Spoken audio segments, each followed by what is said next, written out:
doesn't matter what you do, as long as you do it with a flair. What effect a little smoke is with a dash of hocus pocus and the scent of burning sulfur in the air. I'm a fraud, a hoke, a charlatan, a joke, but they love me everywhere. For it really doesn't matter what you do, as long as you do it with a flair. And it really doesn't... Ladies and gentlemen, boys and girls, gather round, please. I always like to do things with a flair. My name is Professor Emilius Brown. I am here to divert, to amuse, yes, even to help. How can I enrich your lives? Well, my humble talents are yours to command. And today, I am going to tell you a fantastic story. It is a true story, and it happened to me. What you say, you can sell it if you tell it with a salabim, the magician's nursery rhyme. Now, it all started in the fall of 1940 in the little coastal town of Pepperidge in England.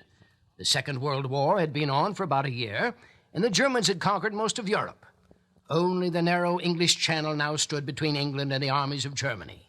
The heroine of our story is Eglantine Price, a maiden lady who lived in an old house overlooking the Channel.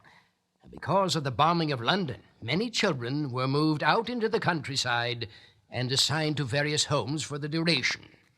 Carrie, Charles, and Paul Rollins, who had no parents of their own, had been assigned to live with Eglantine Price. Now, this arrangement was rather unsatisfactory to Eglantine, who felt it would interfere with her practice as an amateur witch. It was also very unsatisfactory to the children, and so on their first night at Miss Price's home, they decided to escape and go back to London. But fate has a habit of intervening. Miss Price was taking witchcraft by correspondence, and on that very day, she had received through the mail her first broom. That night, after she had sent the children up to their rooms, she opened the package and began trying to ride her broomstick. After a few false starts, Miss Price said the magic words, quite firmly, Lucky Po, Nickriff, Scrumpet, Leech. And sedately, side saddle, she flew out of the room and into the night sky on her broomstick. Coincidentally, the children had just crawled out of the window of their second-story room and were about to skedaddle down the tree when Miss Price flew into view. A few moments after catching sight of her, the broom sputtered and dove to the ground, where Miss Price landed with an awful crash. The next morning, Charlie, who was the oldest and the leader of the children, accosted Miss Price with the fact that she was indeed a witch.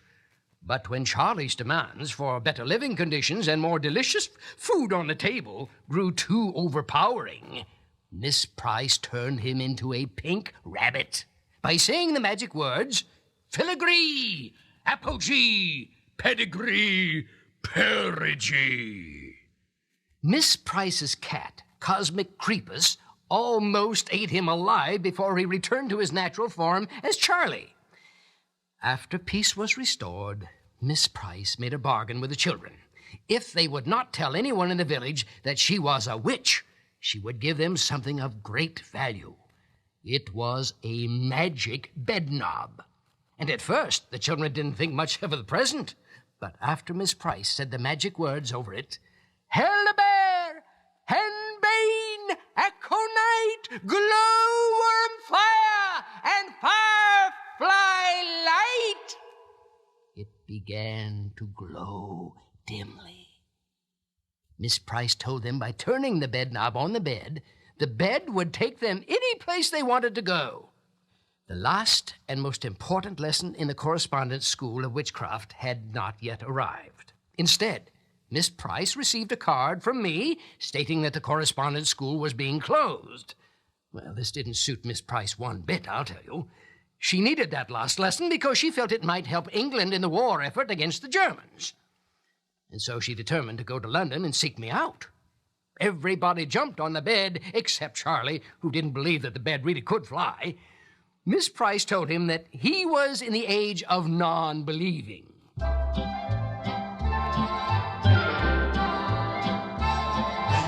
Rush around in hopeless circles, searching everywhere for something true. You're at the age of not believing, when all the make-believe is through. When you set aside your childhood heroes and your dreams are lost upon a shelf, you're at the age of not believing, and worst of all, you doubt yourself. You're a castaway where no one hears you, on a barren isle in a lonely sea. Where did all the happy endings go? Where can all the good times be? You must face the age of not believing, doubting everything you ever knew, until at last you start believing there's something wonderful, truly wonderful, something wonderful in you.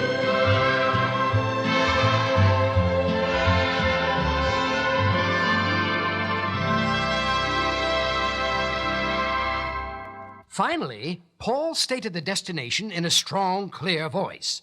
Take us to Professor Emilius Brown, Headmaster, Correspondence College of Witchcraft, London.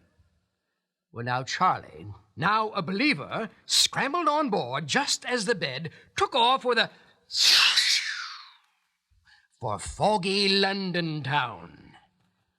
They were looking for me, of course, and I think it's about time that I got into the story in person.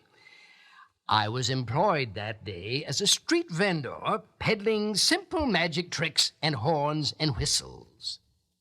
Finally, Miss Price found me too and demanded to have the last lesson.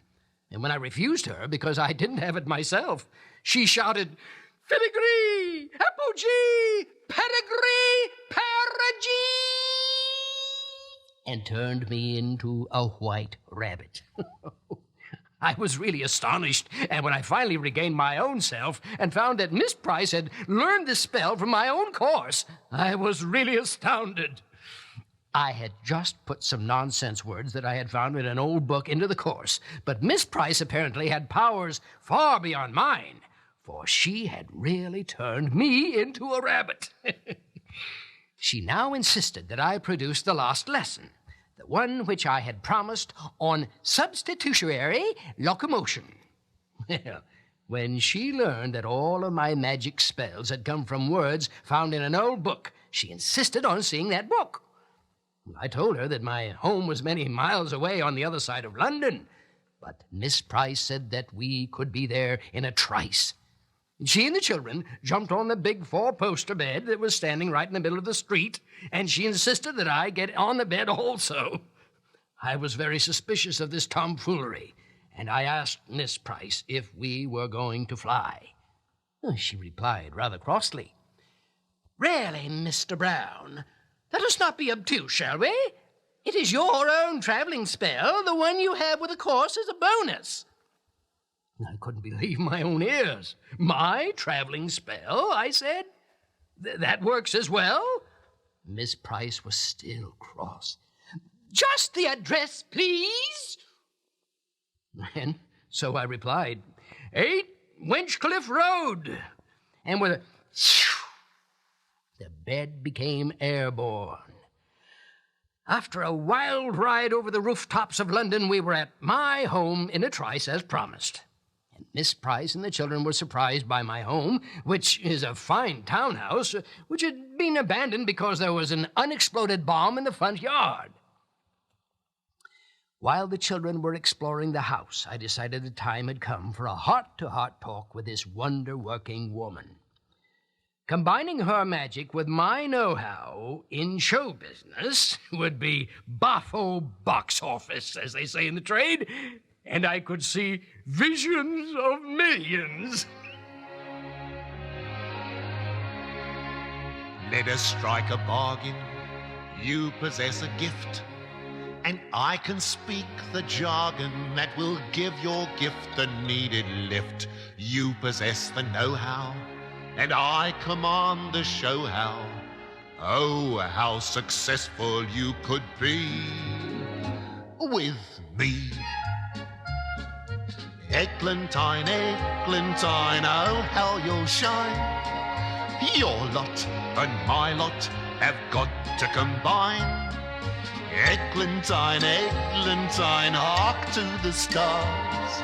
Destiny calls us, the future is ours. As the shine sells the boot and the blossoms the fruit, all you need to succeed in your plan is the proper ally upon whom to rely. And I'm your man, for I have an acumen that's nigh superhuman. I sell things that nobody can. So I humbly suggest you accept my behest. I'm your man. Eglantine, Eglantine, oh, how you'll shine. Your lot and my lot have got to combine. Eglantine, Eglantine, hark to the stars. Destiny calls us, the future is ours. With my expert pantomiming, the proper taste and timing, I'll introduce you in a manner grand. I'll whet their appetite for you. I'll set the scene so right for you. We'll have the beggars eating out of your hand. As the words sell the tune and the moon beams the moon, all you need to succeed in your plan is a champion rare with the flourish and flair. And I'm your man. Eglantine, Eglantine, oh, how you'll shine. Your lot and my lot have got to combine. Eglantine, Eglantine, hark to the stars. Destiny calls us, the future is ours.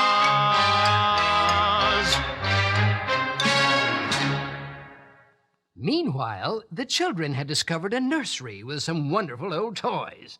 Paul found a crumbled linen children's book called The Lost Isle of Naboombu. Charlie didn't think there could be such a place, but Paul was sure of it. Oh, look, there's pictures. That proves it. The pictures showed a number of jungle beasts wearing clothes amidst beautiful tropical surroundings. Miss Price wasn't interested in entering show business. In fact, Miss Price wasn't interested in anything except finding the book from which I had taken the magic words, and when I couldn't produce it, she turned me back into a white rabbit again. Well, finally, I found it. The book was called The Spells of Astaroth, and within a very few moments, I had been turned back into Emilius Brown again. But I was thoroughly annoyed. I don't mind being changed into a hawk or a tiger or something with a bit of dash to it, but always a fluffy white rabbit. When Miss Price got near to the end of the book, she got a shock. She read, Substitutiary Locomotion, a rare and ancient art of causing objects to take on a life force of their own. The spell which creates this force is 5 mystic words. These words are... But the page was torn, and the words were missing. I explained that was why I had closed down the college. Where are the remaining pages? She asked. Well, haven't the foggiest, I replied. Where did you get the book? She asked. Well, I bought it from a bloke off a pushcart, I said. A bit of an unpleasantness. He claimed that I'd given him a dud coin, and there was a scuffle over the manuscript. It tore, and, I got one part, and he got the other. Where might one find the other portion of the book? Asked Miss Price sternly.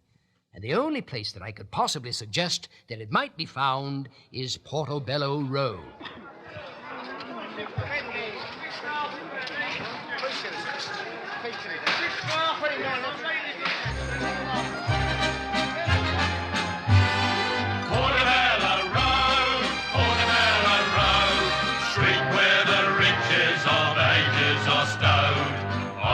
To glorify a regal abode, or it picked up blossom in Portabello Road.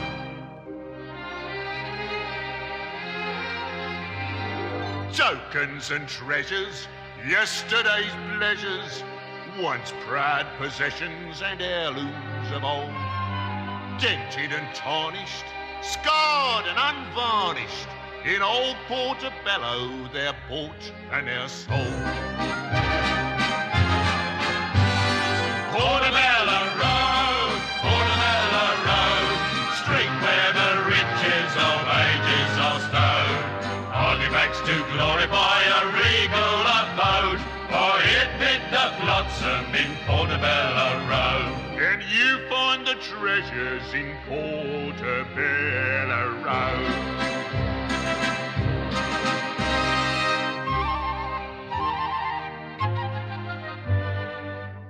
Watches and books, Censored and banned books, volumes on alchemy, voodoo, and zen. Bibles and bride books, Reveler's Guidebooks, a black magic course from a sorcerer's pen. silver pill boxes, taxiderm proxies, The solid gold toothpick of Henry VIII, a quill used by Shelley, a bruised Botticelli, religious equipment of every knowing faith. the cones of the Mahja, The rings of a Raja. a filigree samovar owned by the Tsars, an ancient mosaic, a scroll in Hebraic, The sniffer that clipped old King George's cigars. Portabello Road, Portabello Road, street where the riches of ages are stowed. Anything you're purchasing is more than it seems. You're buying the story of mystery and dreams.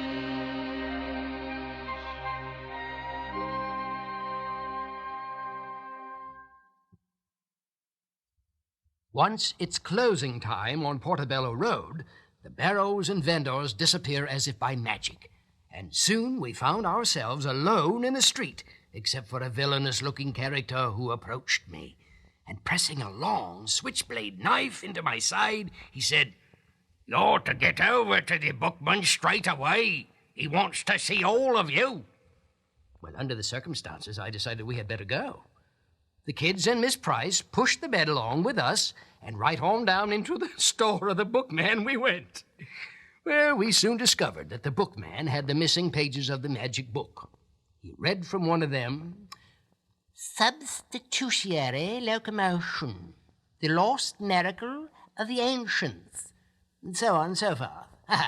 Here we are. "The spell which creates this force is 5 mystic words. These words are engraved on the diamond star that was always worn by the sorcerer Astaroth." Well, it turns out that the sorcerer Astaroth kept animals in cages and searched for spells which would make them more like humans. Legend is that finally the animals rebelled at the experiment, killed Astaroth, and stole many of his powers, including the star with the spell upon it. The animals found a ship and sailed away. Many, many years later, a shipwrecked man was found, half mad with thirst and exposure to the sun. And before he died, He swore that he had seen an island ruled by animals. The bookman told us that he regretted to say that there was no such island.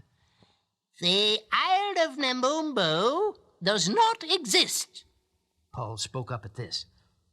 There is too such a place. I got my own book about it. Now, the bookman tried to take the book away from Paul, and finally Miss Price decided it was time to go home. She told us all to jump on the bed, and Paul said loudly, Bed, take us to Nabumbu. And with a we were gone. There was a slight miscalculation in our flight, and instead of landing on the island itself, we landed in the lagoon, and the bed slowly sank to the sand on the bottom. Oh, it was beautiful there, with seaweed and fish of all colors and kinds.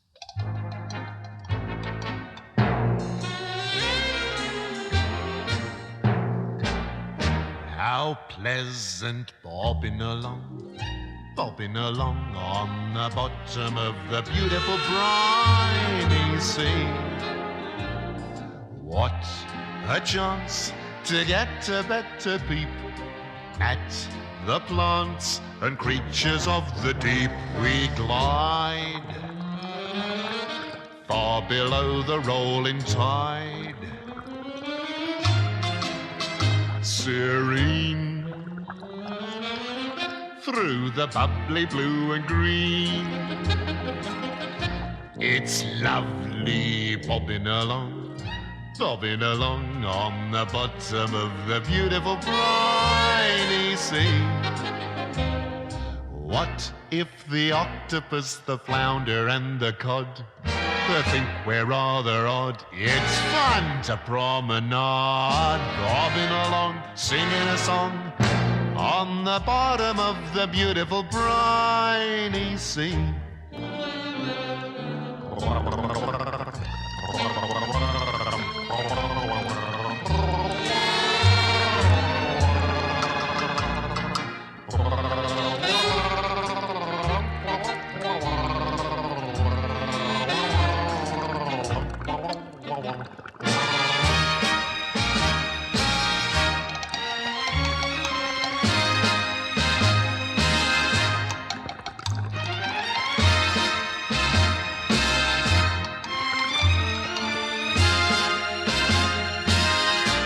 It's lovely bobbing along on the bottom of the beautiful briny sea.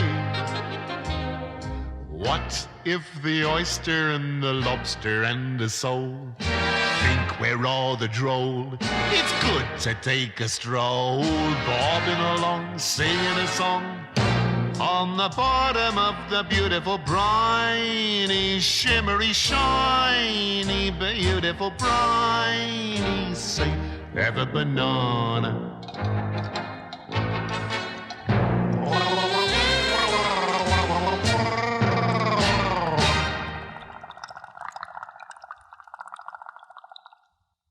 After a pleasant little underwater dance, we suddenly discovered that a large hook and line had come down into the water and hooked around the bed.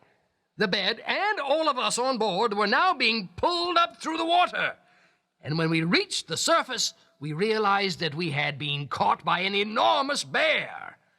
When he saw us, he was very unhappy.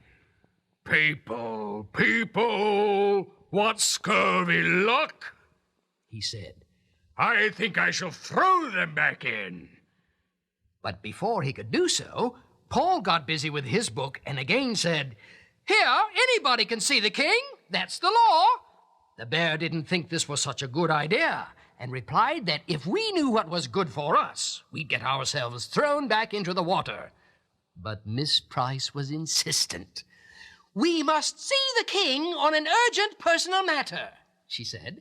"Lead the way, please." When we came near to the king's tent, we learned that he was in a foul mood. Roar after roar came up from his tent. The king's secretary bird stopped us as we came up to the entrance of the tent. The king is angry because the royal football match cannot take place today. and His Majesty had so set his heart on it. Bear, throw these creatures back into the sea. Well, it was time for me to step in. Now, just a moment. I can help, I said. I know football. I was captain of the Hotspurs for 2 years, 3 seasons with the United before that. Well, with this gladsome news, the secretary bird ushered me into the presence of the king. It was really a small matter that had postponed the game. There was no one to be the referee of the match. I volunteered, and so I was elected. The king was delighted, and we immediately went to the stadium. All of us noticed, however, that around the king's neck was the Star of Astaroth. Well, the teams lined up. The hippo was the captain of the Blues, whose side included a kangaroo, a cheetah, an ostrich, and an elephant. The king's team was called the Dirty Yellows and include a rhino, a crocodile, a hyena, a warthog, and a gorilla. The king shouted, "Let the game begin!" It was the wildest football match ever. And even though, as referee, I should have been a privileged character, I was flattened to the turf on several occasions and nearly killed before the game was over. Luckily for all of us, the king's team won. As I congratulated the king and embraced him warmly, I pulled a trick called the gypsy switch, removing the Star of Astaroth from the king's neck and placing my referee whistle there in place of it. He was none the wiser and didn't discover the loss until we reached the bed. And then he came roaring after us. Miss Price was forced to turn him into a rabbit in order to enable us to make our escape. But before we knew it, we were back at Miss Price's home in Pepperidge High. After all our adventures, I was ready for a quiet cup of tea and a rest. But Miss Price insisted that we try the magic formula immediately. For this, she asked me to take off my shoes. I was puzzled by this, as were the children, but Miss Price soon made her meaning clear. She would practice substitutiary locomotion with my shoes. Now she asked for the Star of Astaroth, which I had carefully protected in a hanky in my pocket. But I searched every pocket, and it wasn't there. Well, Miss Price was disconsolate. "I should have realized," she said. "We couldn't bring that object all the way from one world to another." But finally Paul made himself heard and revealed that the magic words had been in his book all the time. Treguna, Micodes, Trecorum, Satis, D. And so now Miss Price went to work with a will to bring my shoes to life. Cosmic wizards of timeless times, teach my tongue the transcendental rhymes. Help my mind to find the skill. Give my heart the fervent will to summon substitutiary locomotion, mystic power that's far beyond the wildest notion. It's so weird, so feared, yet wonderful to see. Substitutiary locomotion, come to me. I don't want locomotiary substitution or remote in transitory convolution. Only one precise solution is the key. Substitutiary locomotion, it must be substitute. Miss Price didn't know her own strength, for by the time the song was finished, practically every inanimate object in the house was flying through the air. From her father's sword to Miss Price's nightgown, from Charlie's trousers to Miss Price's glasses. Finally, everything calmed down, and I said to Eglantine, "My dear, the spell seems to work. I'd say you're on your way, but you could use a little firmer control." Having helped to bring things to a more or less happy ending, I said, "I ought to be getting a train back to London tonight. Rather important matters there. I'd like to tell you about it, but it is most secret. Oh, Miss Price was downcast at my words. I'm pleased if I have been any help, and I've enjoyed being with you. Will you come back? Asked Miss Price. Someday, my dear, I certainly hope we shall meet again. Someday, when all this war business is over. Perhaps then I shall realize my fondest dream. Eglantine and Emilius, illusionists extraordinary. Oh, just think how that will look on a poster, eh? The children will miss you, Miss Price said. You really think they will? I replied. Well, I shall certainly miss all of you. And if I don't go now, you may never get rid of me. So, like the fool I was, I left and went down to the railway station, where I learned the next train to London wouldn't be until 4 o'clock in the morning. And so I sat myself down for a long wait. And the longer I sat, the more I realized what an idiot I had been to leave. Well, about midnight, I could stand it no longer and decided to go back to Miss Price's house. But when I got there, I found that there were German soldiers standing guard outside. I went around to the back of the house and skillfully climbed up the tree to the 2nd floor and into the window.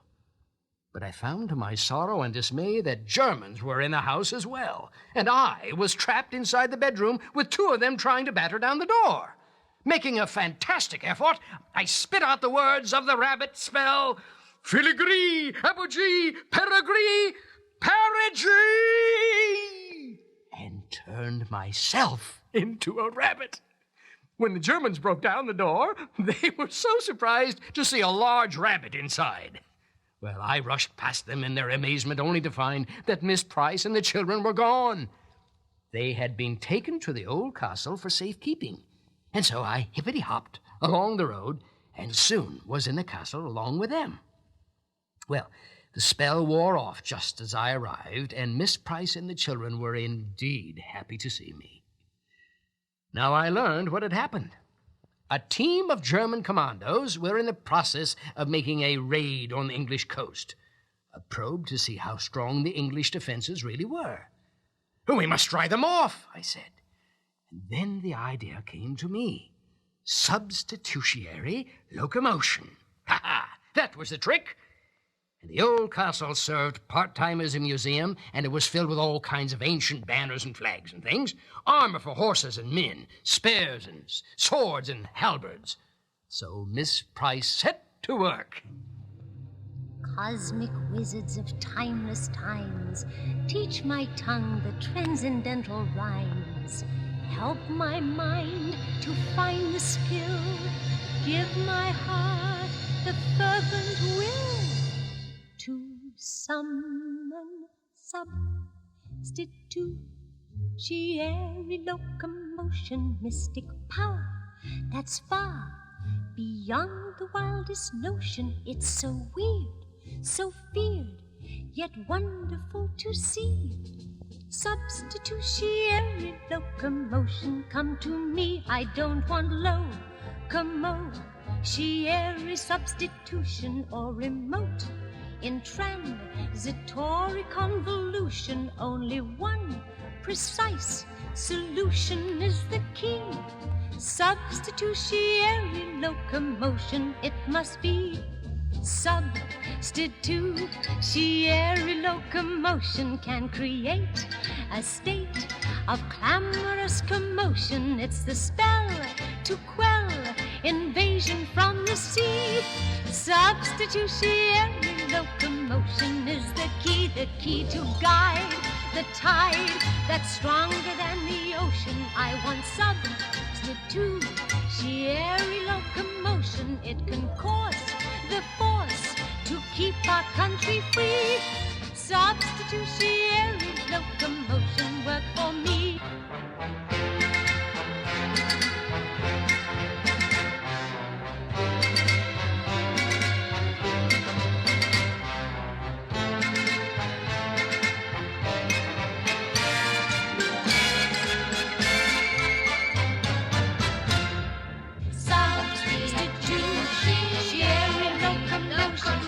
Substitutiary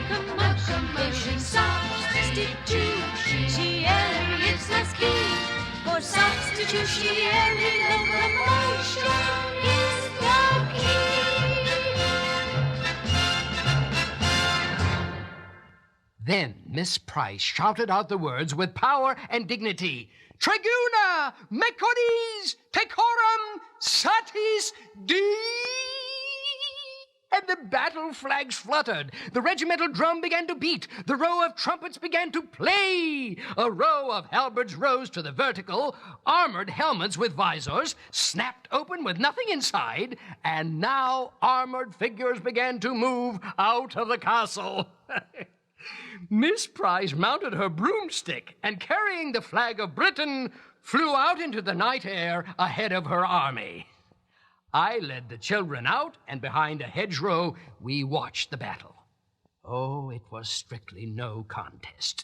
The Germans were aghast at the sight confronting them and threw down their guns and ran off the moor, down onto the beach, into the rubber boats, and back to France. The battle was won. The Germans were convinced that England was a strong and terrible foe, and the tight little island could not be invaded. And so they turned their attention eastward to the Russians. Since Miss Price's workshop had been blown up in the melee, she decided that she would not be a witch anymore. And I decided that to help the war effort, I should join the army. The old Home Guard had been with us at the end of the skirmish, and they escorted me down to the train and off to the war.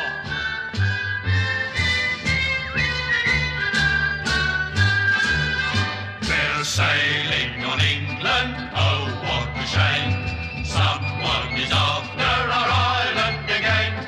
We'll let them have it, oh yes we will. But maybe they won't want it when they get the bill. For schnapps comes expensive in an English inn. Our price for tourists is a blinking sin.